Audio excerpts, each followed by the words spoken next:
Hello and welcome to the UpSet podcast. Tonight we're talking about our most memorable episodes from season 3. Coming up next.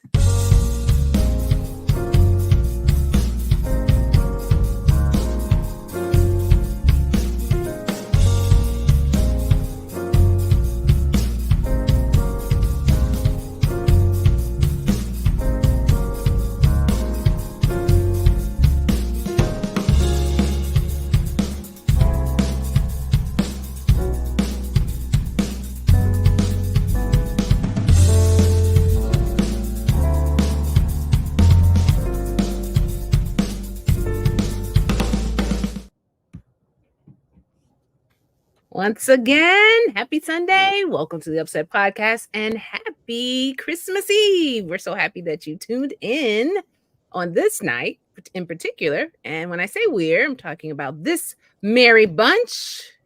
Hey guys. Bad humbug. Happy holiday. Feliz Navidad. Yep. Merry Christmas. Right. Feliz Navidad. I know, right? Oh, Christmas. God bless us, everyone. Sally, you're not convinced. If you're watching us on Christmas Eve, that's a very boring night. No. Hey, we try to stay on us. And thank you for joining us on our last episode of the UpSet podcast. It's been nice while it lasted. We've been preempted by excitement. Yes. But how was the week leading up to Christmas for you guys? You know, it's always like frenzy for some, but how was it for you guys? Just regular week? This week was the hardest month I've had to deal with. Actually, no, there was something that happened in the state of Pennsylvania, in Philadelphia, where about 10 conservative white Republican legislators pushed through a bill to name a special prosecutor only for the city of Philadelphia when crimes are committed along transportation lines. In other words, they're saying to the district attorney, you no longer have authority. We're going to put someone over you. And these state legislators are from places like Erie and Westmoreland County, and they're supposedly going to name somebody to run the city of Philadelphia when it comes to criminal justice. Well, we are preparing we've been preparing all week long to give the governor, who is a Democratic governor, who sided with these legislators, we're going to give him a beloved shoe leather enema until he determines that he should rethink that notion. And because basically what it does is it says to the 71% of Philadelphians who voted for the current district attorney, your vote doesn't matter. Right. And voter nullification is something that Republicans have been doing for the longest. They launched it to new heights back in January of 2021 down at the Capitol, and we're not going to stand for it. Merry Christmas, everyone. Love it, Tally. We love that. The power. Exactly. No, you got to stand up for rights. We talk about that all the time when we're talking about social justice. And you gotta act. We need to act. Yeah, I think this week also was a week of surprise. I think since the Pope made his statement about LGBTQ, encouraging the Catholic clergy to support them. It would be interesting to see what all the ramifications from that will be, because there are a lot of Catholics that disagree, and then there are a lot of Catholics that do disagree. That do agree with him. But I think some people made it clear that they did not believe that the Pope of the Catholic Church was encouraging their clergy to bless and do marriages. Right. I think his point was, that's just my opinion. Is that for the Pope, let's not forget these people. Right. And one of the spokesmen from the Vatican said that part of the reasoning behind the Pope's move on that was he remembered that massacre that took place at that LBGT place of the club down in Florida. Yeah. So what that was saying to him was this: we have an attitude against people who are involved in LGBT, and they're not, because it's a violation of God's law. We tend to throw people away. Oh, you're a sinner, we throw you away. But these are people that need to be blessed and need to be supported as a individual soul. You know what I'm saying? Not. I think what he's saying is we're not trying to support LGBTQ. We're just trying to shift your attitude toward them as people. Mm-hmm.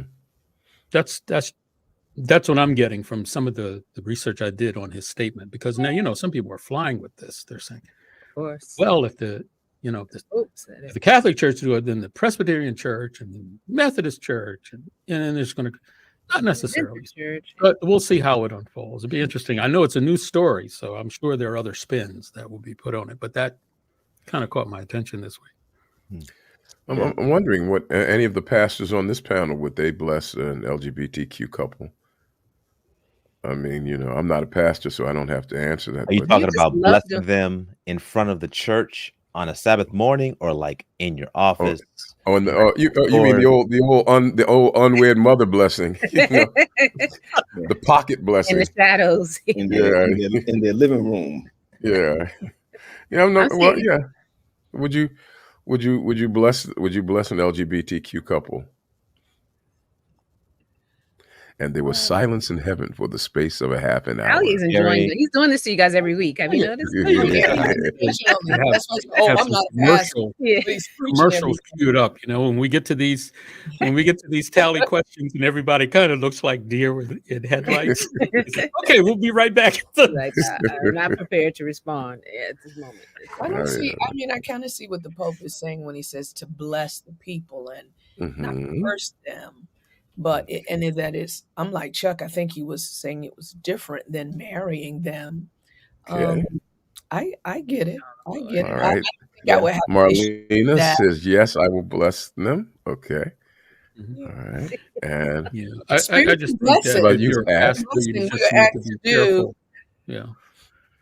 What'd you say, Chuck? I said, as a pastor, I think you need to be careful, because when people say, "Oh, I saw you walking with them or praying with them," automatically they think, "Oh, you agree those kinds of marriages." Right. When you're trying to support the individual and not saying, "Oh, it's okay, I'll marry you guys." I don't know if that's an Adventist thing or whatever, but we always throw babies out with the bathwater. Yeah.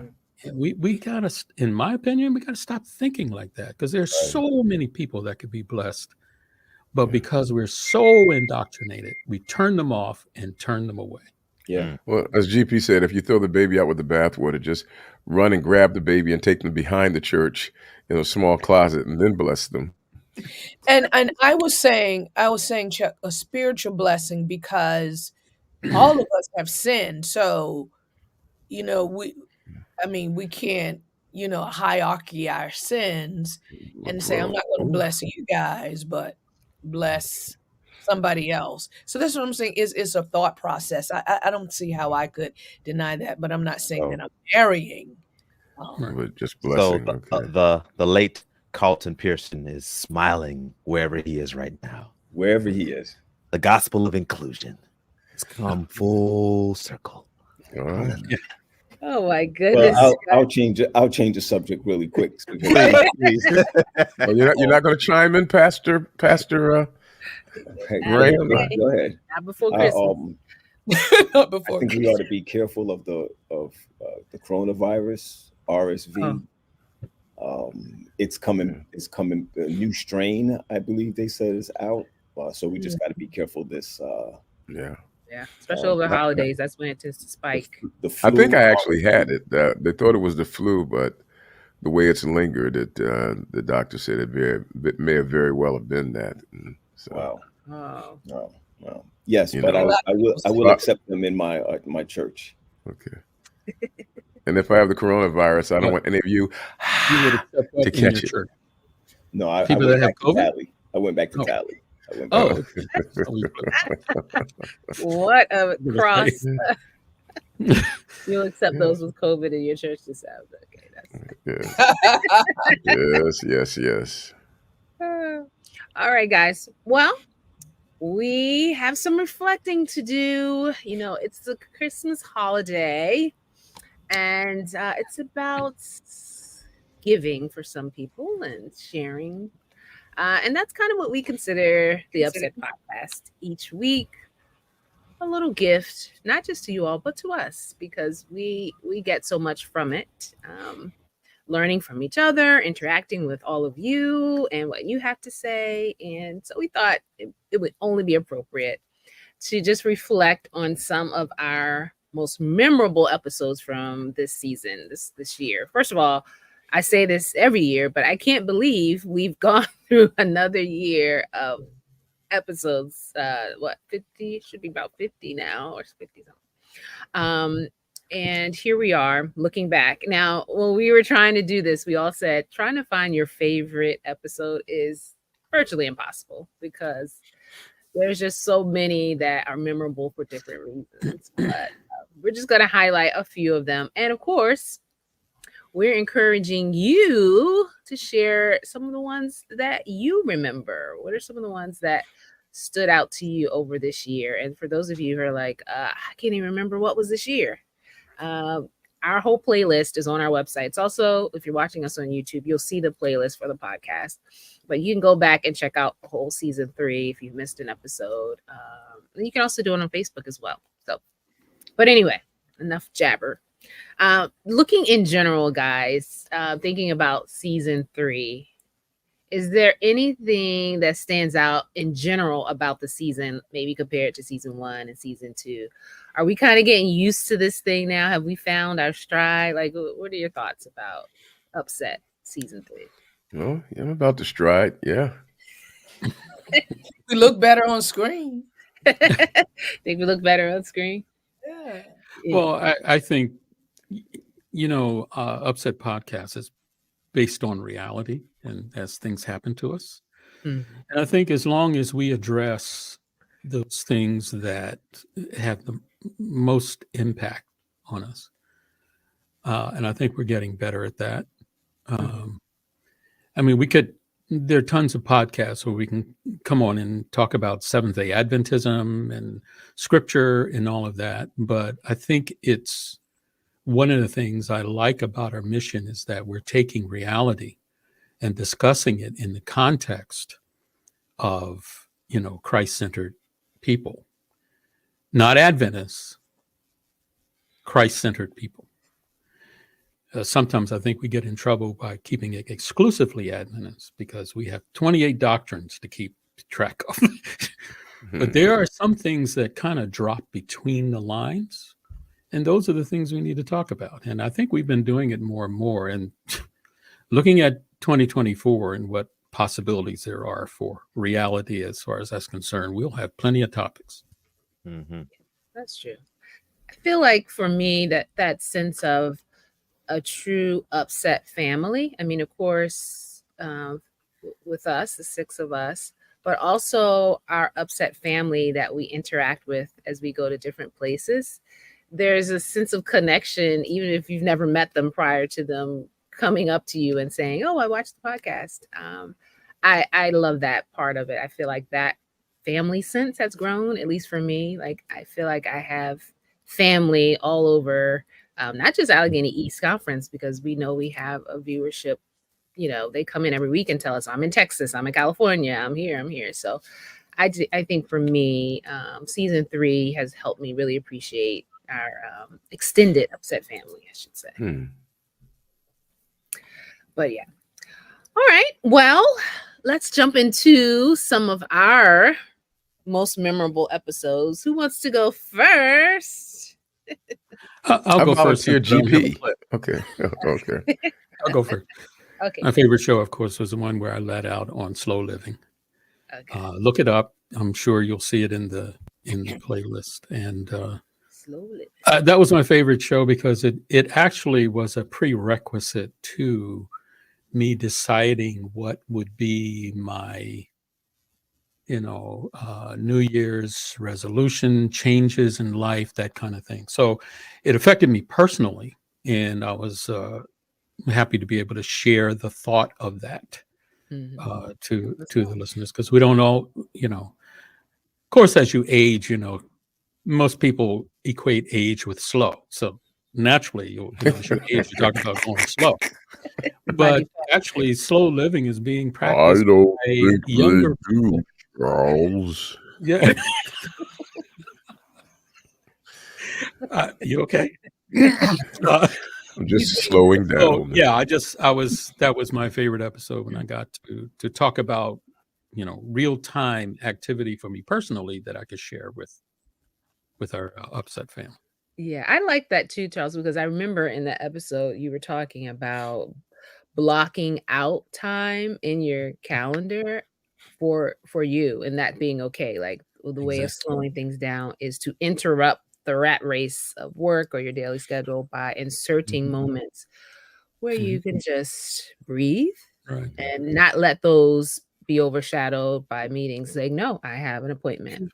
And you don't have to say And that next appointment. week when we talk about New Year's resolution, I'm going to share with you how it's really worked for me. It's been like a 100% success. Yeah. I don't have any secrets as to any formulas necessarily. I just do. You know how young people say, you do you, I'll do me. Well, I was doing me, and it works. It So if there's something we can take away from that, I remember that conversation, Charles. It is actually, even though it's more health and psychological, but it's actually theological. What people fail to recognize is the sacredness of time. And from a theological perspective, the first real insertion in Scripture is there was morning and there was evening. There was morning, there was evening. Then you get to the seventh day and it says, and he blessed and he hallowed. There's this constant notice of the sacredness of time. I mean, to everything, there's a season of time for every purpose. Exactly. And the Archbishop of Canterbury, Archbishop Rowan, gave this speech not long ago about the sin of humankind with undifferentiated time. In other words, our technology now allows us to ignore time and season. Yeah. We can have light whenever we want to. We can plant when we want to. And because we've now learned to ignore time, we are ignoring the God who created the seasons. And remember, the capital sin of the beast was that he would think to change the times. And so we have to get back to respecting times and season. I appreciated that episode. Yeah. Time. Yeah. It is the most valuable asset. Absolutely. Yeah. Not money. Not money. Time. Yeah. You can get more money, but kind of hard to get more time. That's and it becomes very prevalent when you've lost someone. Yes. And you look back and you say, boy, I really wish I spent more time with fill in the blank. Time is priceless. Absolutely. Absolutely. All right. Who's up next? I volunteer GP. Well, I'll go since I've been voluntold. So I had a hard time choosing because I leave every episode thinking and laughing. And so, but one that stood out for me was the episode entitled Preparing for Life and Death. And our guest was Havis Bardui. And I remember that episode. He was a fun guest, but the conversation about planning for now and the future. And when he started talking about infinite banking and how people can take advantage of banking from themselves instead of borrowing money or spending their money, but using other people's money or your own money. So that whole conversation that we often don't talk about as a people who are facing with the reality of by 50 having a average net worth of almost nothing, which is scary if Jesus does not return. And so I thought it was very enlightening and insightful. And I hope everyone checks out that episode to plan for the future, because none of us will live forever until we get to heaven. And so we must occupy until Jesus returns. But GP, we do have a little bit of that clip from that to just jog people's memory. We'll just play a little bit of it just to remind everyone.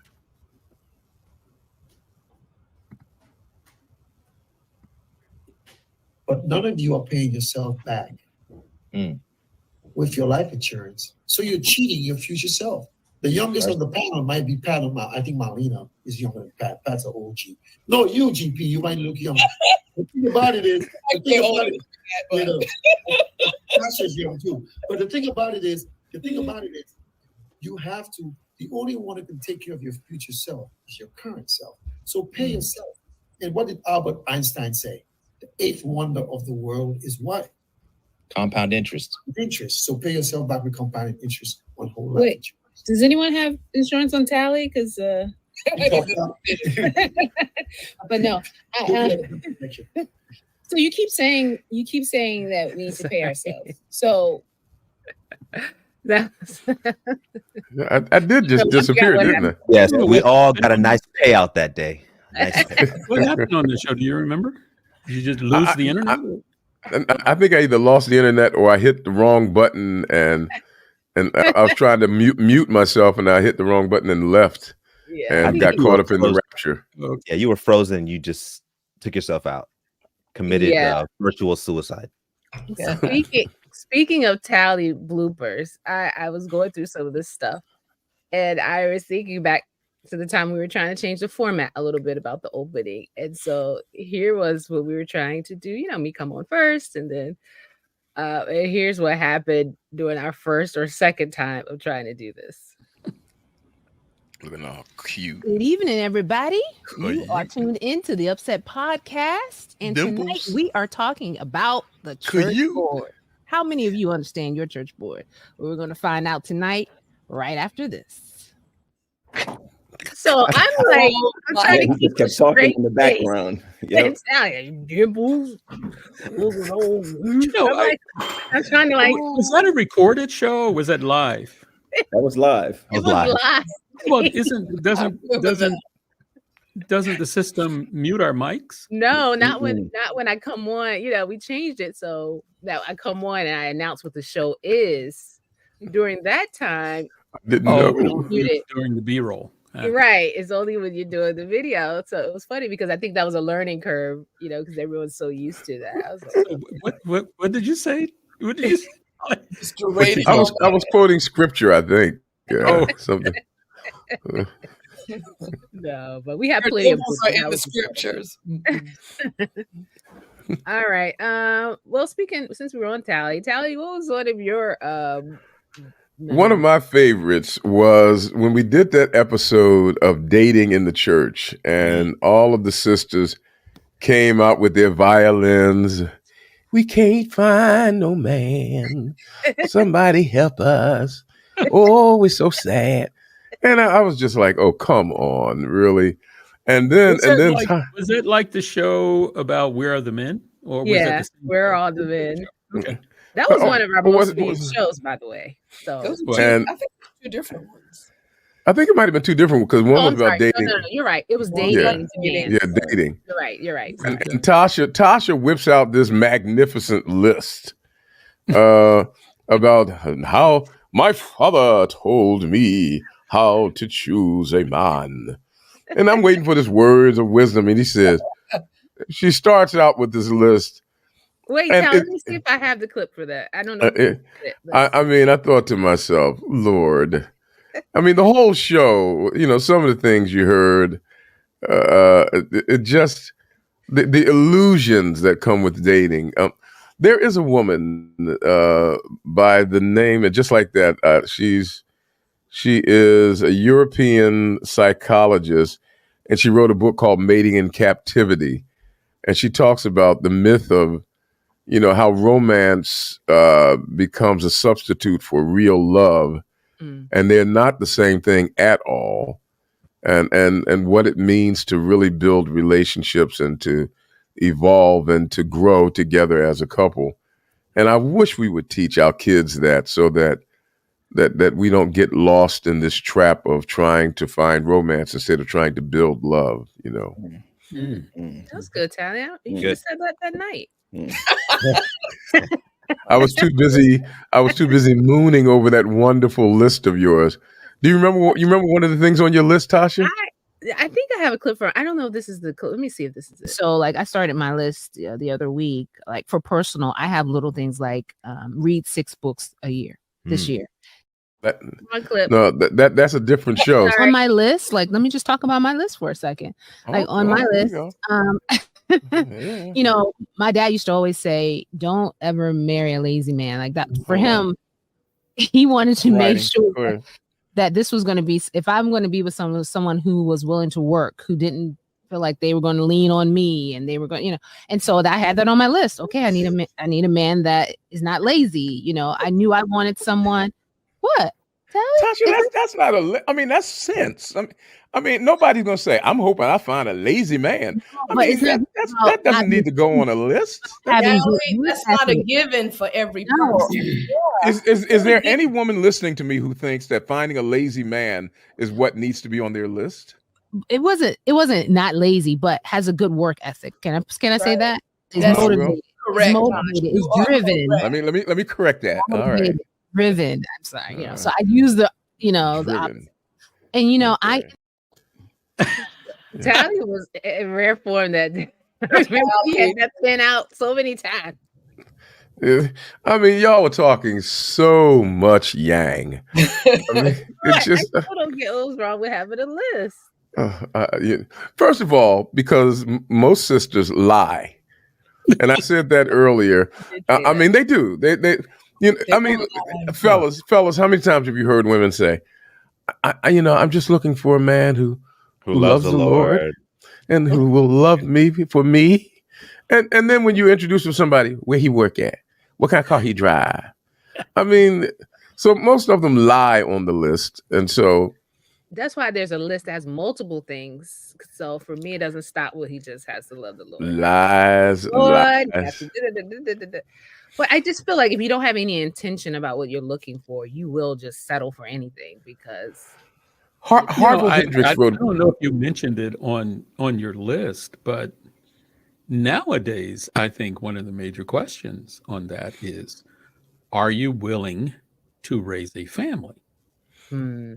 Because a lot of couples, what statistics are showing, even the CDC is showing that a lot of times couples aren't raising families like 3 and 4 kids, and they just either not interested or can't afford it. Right. Yeah. So you need to, I guess you need to know if your significant other would be willing to raise a family. Right. Wants children, that's a big thing. Harville Hendricks, best-selling author of the book Getting the Love You Want, talks about the fact that most of the time the things that we think we want in another person are based upon unmet needs and fractures and brokenness that we inherit from our childhood that we're trying to repair through our relationships. And so what we do is we inadvertently find people who will help us to recreate broken circumstances in our youth so that we can fix them.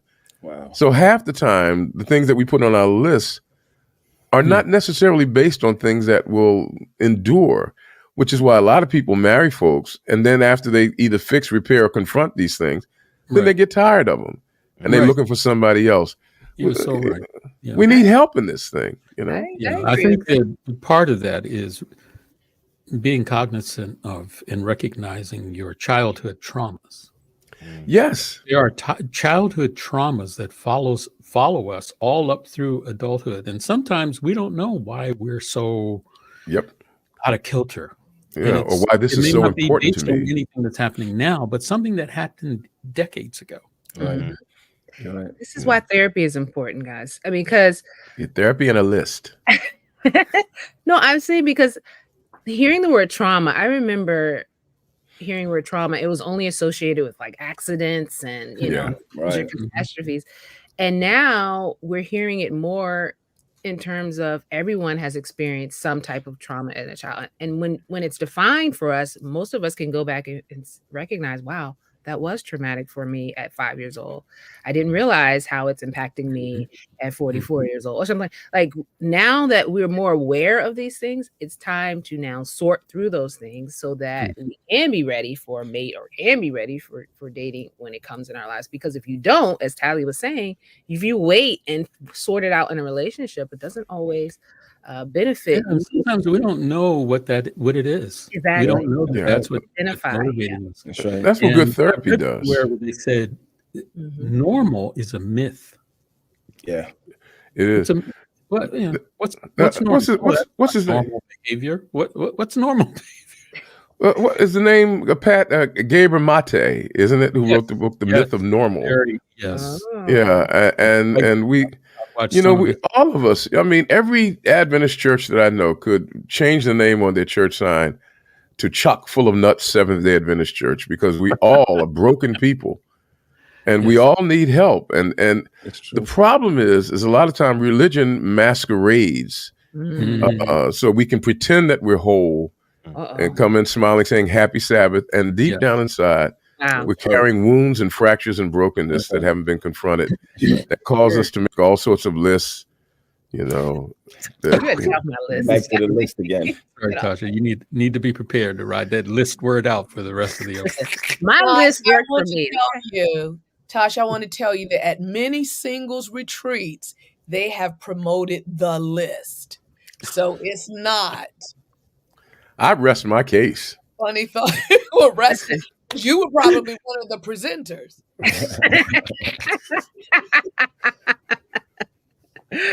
But no, even if it's written or it's mental, everybody has a list. Let's just admit, we all have a list. Sally, you have a list, okay? I did not have. I really didn't have a list. So you didn't have any standards in mind for. Yeah, I did. Breathing, check. And we were off to the races from that point forward. Oh my goodness! So the next I mean, time, would you approach Holly Berry with a list? Yeah, I sure would. A lot of things. First of all, off this list. I don't know what I want to hear that list. Yeah. I say, Miss Berry, would you be willing to change your last name to Luya so I can call you Hallelujah? The sad part is he started that before. You know, like wow. and Chuck is just dying laughing. No, it's Hallelujah, just boy. Hallelujah. Oh my goodness. Mercy. All right. But yeah, that was a very Valley entertaining Comedy Club.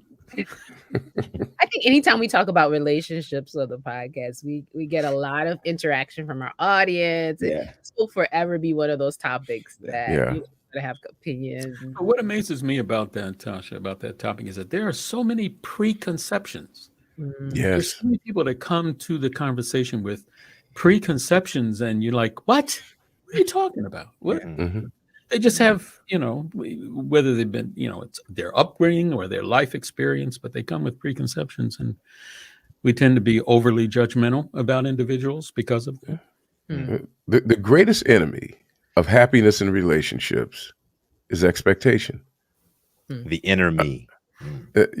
I like that even too. most people don't know it, but they have, for example, they may not know that they have an expectation that their wife will have dinner on the table at about 6:30 every evening. They don't even know that they have that expectation. But when it is not being met, they begin to become unhappy. And most times romance says, I can't tell you why I'm unhappy. You have to magically figure it out. And then when you don't do that, now become resentful. And after a while, resentment will turn into depression, and then depression will turn into rage. And it was all because I never told you I expected dinner at 6:00. Right. Yeah, many of us have unconscious biases. Yeah, and that's what I was gonna say. Yes. You even know that was an expectation until you didn't see it happen. You know what I mean? So at that point of awareness that, wow, I would like this, I guess that's the point where it should be communicated as opposed to just. Yeah, and you can't communicate it because romance says you're supposed to magically know these things. So if I tell you, that breaks the myth of the magic. And so, I think we make a mistake in comparing. Well, why can't you be like so-and-so's dad? I mean, it's like, what? Oh, Lord. Oh, Why can't you be like the movies or what I've seen? Exactly. Yeah, Exactly. So we've already been preconditioned to fail in relationships. Not even to mention sin that's already in us. Oh Right. my God, it's complex. It's complex. These are things that we need to put on our lists. Yes, this is true. Just If Tasha had written the Bible, Moses would have come from the mountain and says, "I have here a list of 10 things." Like I said, my list work. If anybody wants to know my full complete list, message me and I'll let you know. Like I said, go ahead. Y'all look at Tasha's list, and next thing Tasha knows, where my husband at? You done read your list and now I can duplicated. give you a revised list. Now that I can improve the list. Endless. Oh gosh. Yeah. All right. Well, Marlena, let's hear from you. What was? Oh yes.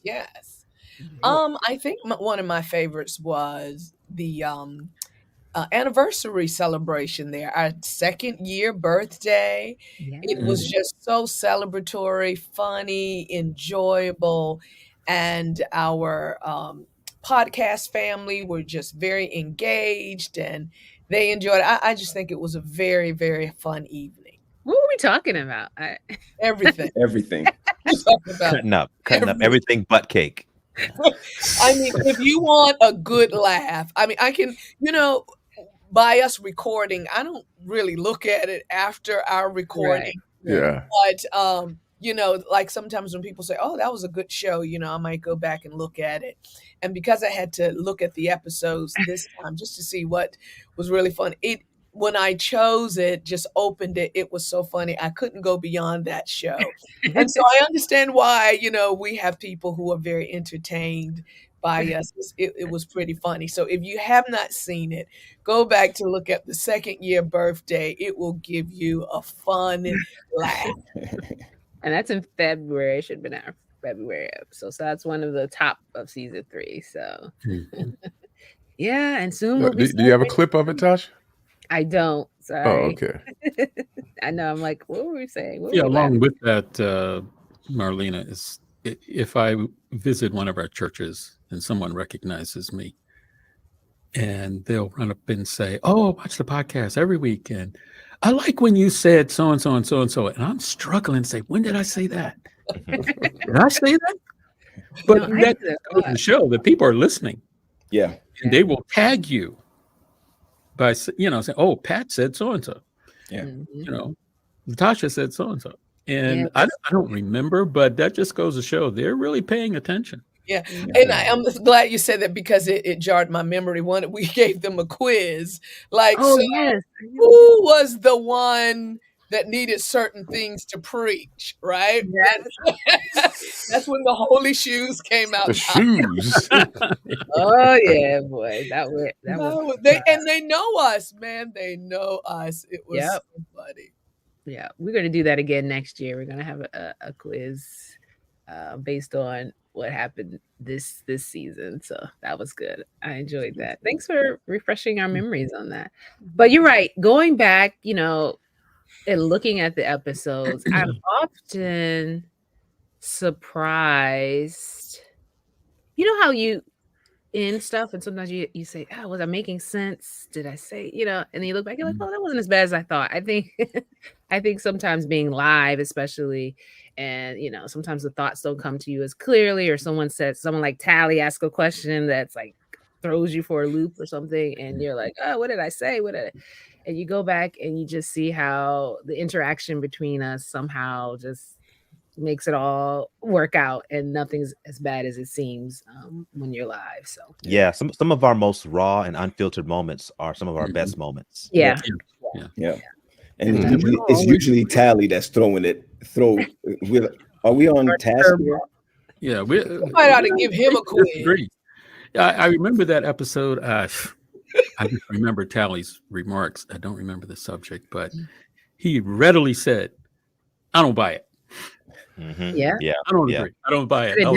Okay, here we go. I don't remember that because I'm normally so agreeable. I was gonna say that could be any, meeny, miny, mo with the episodes. I mean, people always tell me when they see me, they say, "What we appreciate about you is the fact that you're so agreeable with your colleagues." And no, they're not saying that because they tell us they like you because you're always pushing the envelope, but you're always saying what other people want to say. But I think that our consistent viewers, our subscribers, show up find out who's going to be the protagonist and who's going to be the antagonist. Marlena is always the protagonist and the antagonist. Her nieces and nephews thought her name was Tagonist. They just call her Antagonist. Podcast family, y'all know that's true.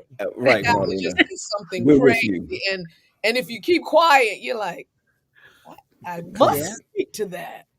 Yeah, I think it's interesting that, no matter what happens live, we all like each other. Like, I dare say we love each other. Generally, yes. He said generally. Okay. In a roundabout. Yeah. So, but no. So I'm gonna go back and watch that one again. I forgot about. I will too. That was fun. It's gonna bring a lot of laughs. I mean, it was hilarious. Pat, what's yours? Did we get you? Mine, it's really what was funny was that Chuck, GP, myself, we weren't on that day. Oh, and it was Tally, the only guy that was on talking about dress. Oh wow! He got in trouble, didn't he? Sorry about that. Sexy and is the pulpit sexy or something like that? Dressing the pulpit or whatever. Oh, and really, the part that got me is that actually Marlena went off of the rail and was talking about her dating. If she would date, it would be a secret, or she wouldn't let anybody know because of how. And I'm telling you, it was just like, it was solemn. It wasn't funny. It was more like Tally was like, if you have to watch the whole thing, it was almost like every second he was getting hit with something because he was the only male that was. Yeah, you guys abandoned me. That must have been. I don't even know what the circumstances were that we were. I don't know. I grew ovaries on that episode. You guys left me alone in the lurch. Pat, are you saying it was just the three of us, me, Tosh, and did we have a guest? No, it was two guests. It was Pastor Sherry Hall and Pastor from Bermuda, Pastor. I remember that. I remember that. Yes. Was that on? It was tough. It was tough sledding that day, fellas. Tough sledding. Yeah, because we had done like a 2-part because we were talking about women in ministry, and so we were talking about can women in ministry dress femininely without it being Tally started talking about the different holes that pantyhose. Holy holes. So the names have been changed to protect the innocent on that last statement. I'm talking about fishnet, and he was talking about this. Just to try to bring it back, and it was because we may need to start using closed caption. Season 4, yes, closed caption coming. Yep. Oh gosh. Okay, this is what we were really saying. I feel for the sisters at times because the physical appearance of women is taken into consideration much more than how men dress. It is often talked about that during the presidency of Barack Obama, he had one tuxedo, and nobody noticed that he wore the same tuxedo. But everything Michelle Obama wore was noted in papers, and we men can get away with stuff, but I don't know. I mean, like women will always say things like, what I wear is my business, and that's just not true. We have to be cognizant of the fact. That is true, Tasha and Marlena? Nah, I want you to finish what you're going to say. We have to be cognizant of what of how we come across to others. So do the men. Chuck. Yes, Chuck, but I said we. I said we. Right. GP, come back, GP. They're leaving you. I'm having flashbacks to that time when I was left alone. There's no but. And I think it is often, which is why you have to be careful what you wear.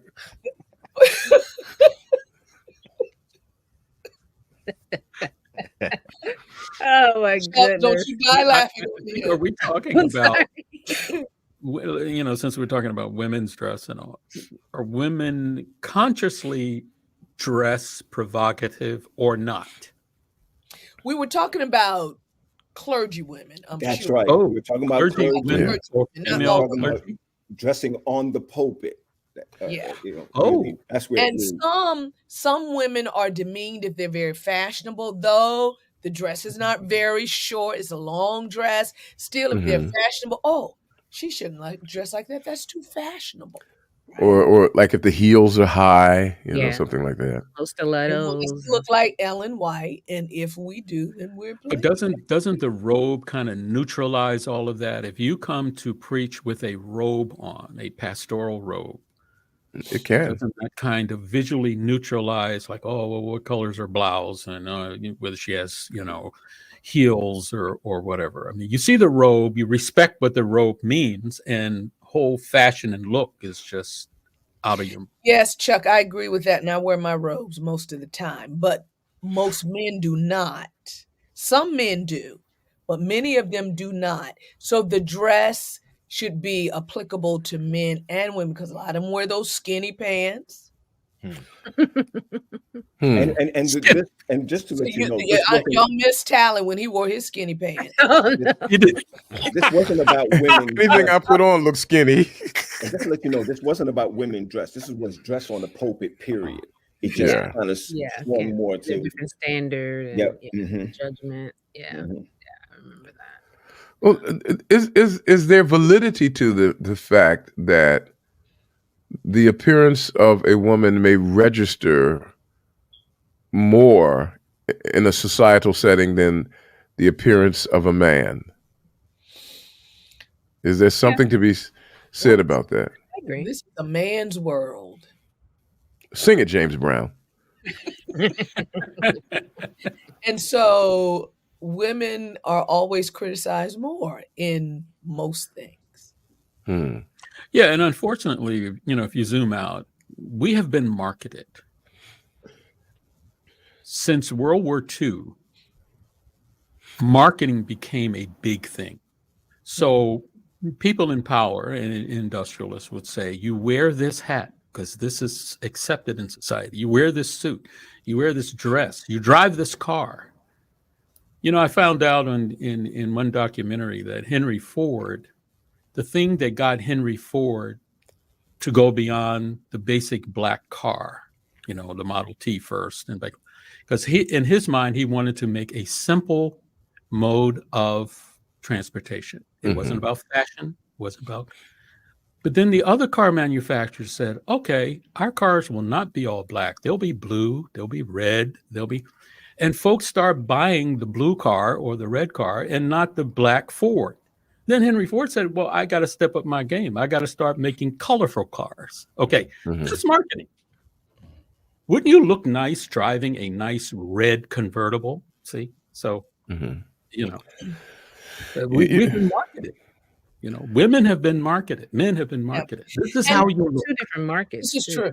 And so you remember, Tally was talking about Michelle Obama. She was criticized because she had on a sleeveless gown, right? Well, how dare you go sleeveless? How is that against any rule? I mean, it was made a rule, but it's not I just don't get it. There's no sin. And they put her down because of the sleeveless gown, and they make so many sleeveless dresses. And then that crept into the who put her down? Was it our community or just people at large? Or who made people? You know how the critics come out. But hey, Chuck, do you remember when they did not want us wearing sleeveless dresses in church? Oh yeah, I remember that. Without sleeves. Again, that was another societal norm that was. Yeah, I remember that. But yet you could go to the beach and wear even a one-piece bathing suit. And it's fine. Yeah, that's fine. But I've never understood that thing about sleeve. Neither did I never looked at a woman and said, "Ooh, look, arms."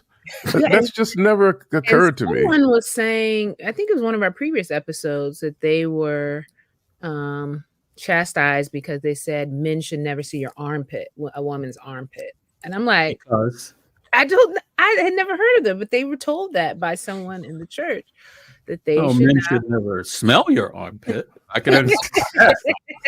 But see, I was like, really? Is that a thing? And it just shows you people have these things that they talk about lists, You cannot have There we go. Sorry. I mean, when you think about the fact that self-perception is relatively new. I mean, you used to have to be wealthy to have an idea or a concern about what you look like.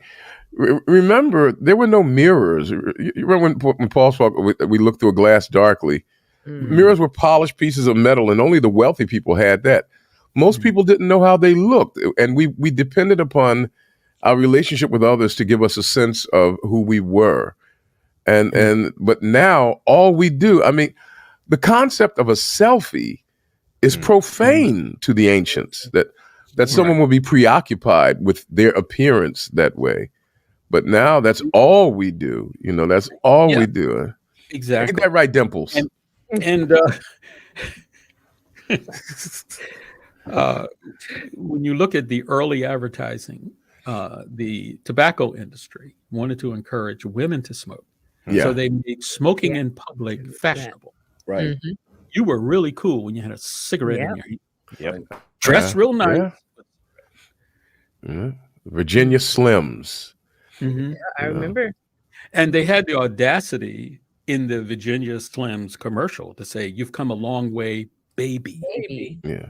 Yeah. So it was almost liberating. Like it was encouraging. Yeah. Hey, that's how you show you're a liberated woman. I'm like, what? Wow. So the female image is money. everything, you know. It truly is. First impressions. I mean, the story of Nebuchadnezzar is a story about a man who became so infatuated with his image that when God showed him a different image of himself, he decided to defy God and show God, no, my image of me is stronger than your image of me. And then he learned to eat grass. Right. You know.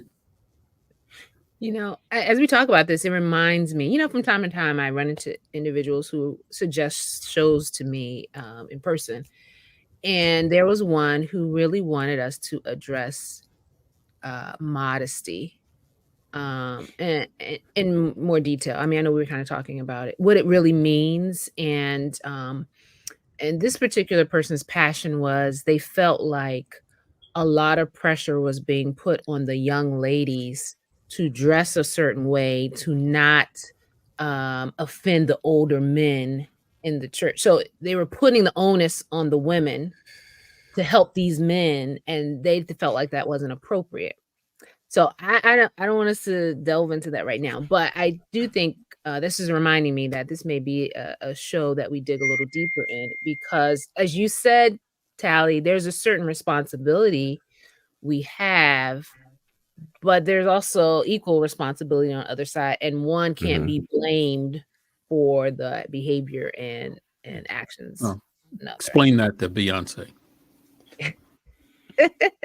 Well, next time she gets in the pulpit, I will. But no, yeah. So anyway, there are a couple of things that we've talked on. I was like, yeah, we have to do a show on that next season, because we were going to do a deeper dive on the LGBTQ and how we interact with them in a church setting environment, because that was one of the Seventh-day Adventist Church officially, the official response. I think we need to talk a little bit about that. Yeah, so because you know, and this was one of my favorite episodes was our topic go around, which we had a couple of weeks ago. And the reason I liked it is because our audience, they were asking us questions and we were just kind of talking about it on the spot. So I felt like it really gave us a good temperature for what people want to know, what people are talking about in our congregations. And I think we got a lot of good topic ideas from it. But one of my favorite things in general about any form of what I do in regards to communication is hearing from people. And I felt like in that episode, I mean, they were asking us everything from whether they should have a Christmas tree in the church to talking about LGBT, and when they come to our churches, should they be blindly ignored, or openly? I forgot what the phrase was, but I mean, they were throwing all kinds of questions at us, and I thought it was great. And so that's definitely something we're going to look forward to doing again in season 4. Because honestly, guys, the podcast is about all of you out there who are watching. and you see scrolling across the bottom the email address, if there are topics you definitely know you want us to hit in 2024, email us so we can add it to our queue of things that we will be discussing, because we want to talk about what you want to talk about. What's upsetting you? What's got you, your panties in a bunch, as they say. Lists. You said lists, lists and more lists. Or if there's a topic we did this year that you felt like we need to go a little deeper on, or there's another angle we didn't quite get to, let us know. We want to scratch. Yeah, and let us know if you like part 1, part 2 shows. Yes. Yeah. Sometimes there's some people just rather you wrap up a topic in one episode because they may forget the next week, or they're not as passionate about the subject anymore. So let us know you like part 1, part 2s, because we can generate them now. Yeah, and they help us generate them by their Forward. questions. That's right. That's how it comes about. That's right. We don't even get to everything. Or if you have guests that you think would be nice for us to have on for a particular topic, suggest it. I mean, we're open to all the suggestions, and we'll do our best to incorporate the ones that we already have. As I mentioned about the modesty thing, and there was one that came up about praise and worship. And doing a little deeper dive on that, not just worship styles, but worship music volumes and things of that nature. So we have that kind of stuff on the list. So yeah, in other words, let us know what you want to hear about 2024 season 4. Yeah. So Anything if anyone's having Christmas dinner right now, yes, I hope you're enjoying it, and hope you have a Merry Christmas. I think we're about to land the plane, but this has been a nice time of reminiscence. Is that a word? Reminiscing. Yeah. I'm gonna give it to you. Sounds I knew better. what you meant. Yeah. Reflection. Yeah, it has been. It's been a great year, and I consider each one of you a gift in my life. And so this Christmas, I am. We are a gift because you don't pay for it. So we're absolutely a gift. I knew you were going to say that, Talia. I knew it. I just ran right into that door. But no, it's been great interacting with you guys and creating this UpSet community. And we look forward to even more great episodes. We do have another one before the year ends, right before New Year's. So, and it'll become quicker than we know.